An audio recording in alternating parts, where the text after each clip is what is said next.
My name is Selah Hartman. My name is Ashley White. My name is Madison Dodson. Marcus Wells. My name is Carrie Lynn. My name is Inga Kelly. My name is Mrs. Seidler. I'm in 10th grade. And I am in 11th grade. I'm a junior here. I'm a sophomore. I am a senior, so 12th grade. I'm a senior. I kind of hang out with everyone. I'm really involved in peer helping. I was involved in drama last year. I'm part of the book club, and I'm part of the drama program. I don't really like to classify in groups. I just kind of hang out with whoever I can. I'm friends with a lot of different people. And my role in the school is as a English teacher. I am part of marching band and winter garden. I don't really have a group. I just kind of have these two friends that I hang out with. I am a drama teacher and also an English teacher here at Roseville High School. To be mentally healthy, I think to be mentally healthy, it means to be able to sort through problems and challenges in life with a positive outcome in the end. When you're able to take care of yourself and when you're able to be sad one day and know that it's okay and that it's just one day of being sad and then tomorrow will be better. To be mentally healthy, you can function regularly throughout the day. Mental health has always been a huge part of my life. To be mentally healthy, you can make it through the day or just know that you can keep moving forward. To be mentally healthy to me means as broad as this sounds, it's just being happy with who you are as a person. To be mentally healthy, it's like being able to go about your day without constantly having worries or nerves from random things. Like if you're suddenly very anxious or very, very sad or something like that, it's because of an actual reason. Honestly, I don't think everyone is completely mentally healthy. I think mentally healthy is something that people always strive to be. It's just trying your best to get through life in a positive fashion. Well, mental illness can really be embodied in a lot of different ways. I don't think giving it one definition really encompasses all it can mean, really, because there's so many different ways to be mentally ill that I don't think giving a one-sentence definition of it really encompasses all that I can do to a person. To be mentally ill kind of means that you feel like you have more bad days than good and you constantly feel like there's a thin layer of just, funk or issues hanging over you. To be mentally ill, you have trouble getting through the day, you just don't function as a normal part of society, and generally have a hard time just kind of going on. I think my first thought when it comes to mental illness, my first thought is an insane asylum or something. But then you gotta think back to depression and anxiety and different types of disorders. I see a lot of kids these days going through depression and anxiety, and they have a lot of stress on them when they don't really have to. Everyone pushes themselves way too hard. Being upset or sad or happy for no apparent reason. Mental illness could also be something like dyslexia or a learning disability. I think that qualifies as a mental illness. I guess I would associate mental illness with a propensity to not see positive solutions and to look at challenges that you're going through as insurmountable. I think of them as someone who's probably depressed or has a really poor self-image. It becomes kind of who you are. Hi, I'm Ashley, and I have OCD and anxiety disorder, panic disorder, blah, blah, blah. It can define you, or you can just say, yeah, that's just a little part of who I am, and yeah, that kind of sucks that I have to deal with it. It totally sucks. But it doesn't inhibit me in any way. But I don't think it matters if you're on medicines or however it helps you. That didn't help me, but it might help other people. What helped me was mindfulness and meditative and coming to terms with it.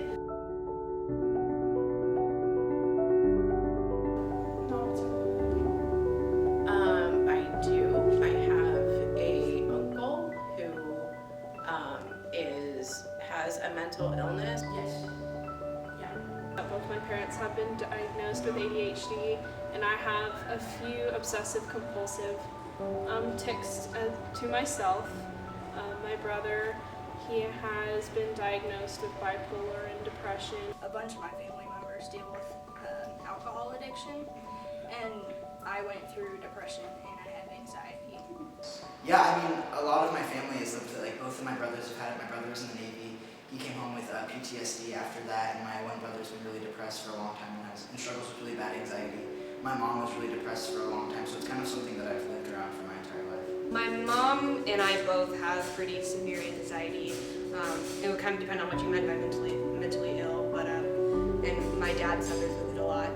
Panic attacks, anxiety attacks, terrible anxiety disorder, especially like on the social spectrum of that.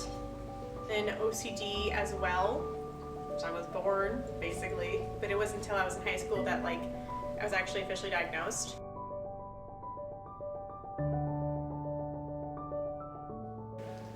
From what I've experienced, not really. We kind of deal with it quietly.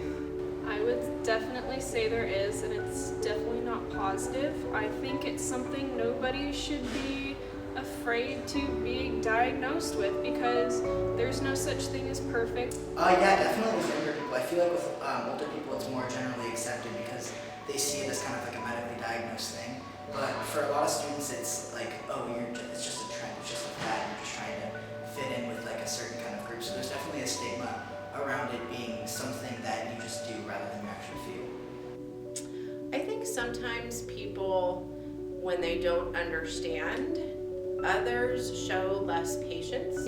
I think that people hold a lot of stigma around mental illness. I think nowadays it's seen as,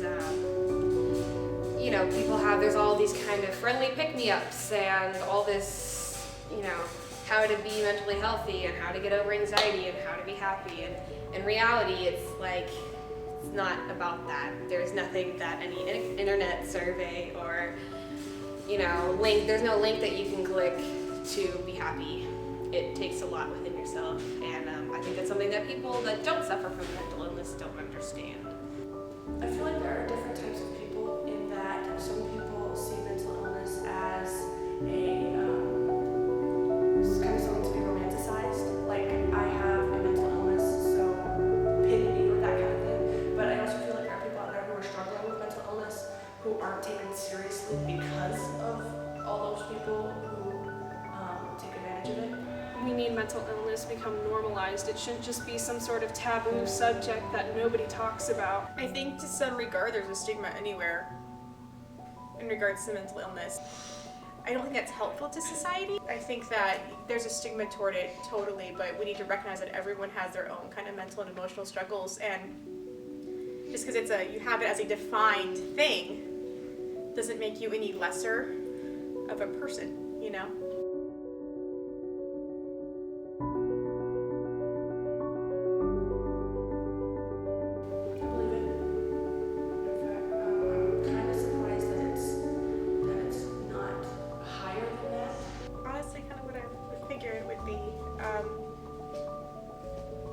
It's a lot. It's actually a fairly large percentage.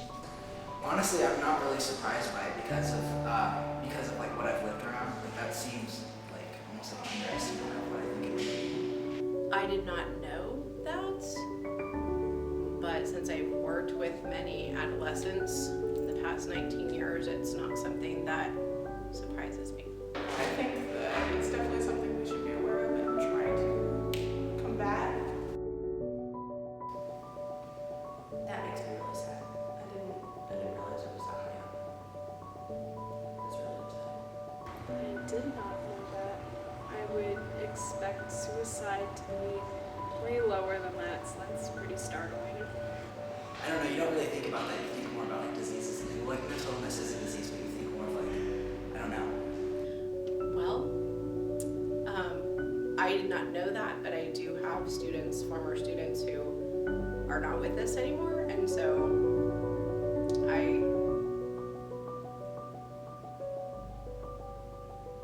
You don't have to finish your answer if you don't want to. I miss them, and I wish I would have been able to do more for them.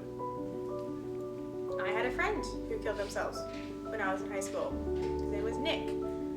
So And when I student taught at a school last year, when I was a student teacher, there was a student at that school who killed themselves. So it's definitely, it's an epidemic to some extent. And I think part of the reason is that we don't have this culture where we openly talk about mental health and we openly talk about our struggles. To some extent, those statistics are embarrassing and they're shameful. That needs to change. And I think once that changes, once we start talking about mental health more openly and recognizing that it's okay and fine and not taboo and not shameful, that the statistics will change. Just take it one day at a time, and if you're ever feeling down, go to someone, because talking definitely helps. I would say that I would see a licensed professional, first of all, whether that be a therapist or a physician of some kind, and I would not be shy about asking for help because no matter what it is, everybody needs help at some point. I would give them the advice to just try to live their life and be as positive as possible and keep up trying to be the best they can be, even if they don't think they're worth it. I think if there was someone who I knew that was struggling with mental illness, whether it be anxiety and depression or, even like a lying disorder, I would say that you should always try to keep yourself in check the best you can, because other people can keep you in check, but it's not going to, have the same effect on you as understanding your mind and your mental illness and knowing when to step back and say, hey, I need, some time. I need to do what I need to do, whatever that may be. I think the number one thing is to find some way to express themselves, whether that be in art or in writing or poetry or confiding in friends or talking to a teacher or a therapist or a parent, because as long as you keep all your feelings inside, that makes it 10 times worse. And so being able to express yourself, whether it's to people or just for your own benefit, that's something that's greatly helped me. So that's greatly helped a lot of people that I know who struggle with mental illness. So I think that the number one thing is to be able to express yourself and not keep it inside. The advice I would give to someone living with mental illness is to continue to surround yourself with people who are accepting and understanding and will help you navigate your life in the future. Be part of the solution and not part of the problem. Honestly, as cheesy as it is, just talk to people, talk to whoever you can, because odds are more people are going to understand rather than not, and you're always going to have someone who's there for you rather than who's unsupportive for you.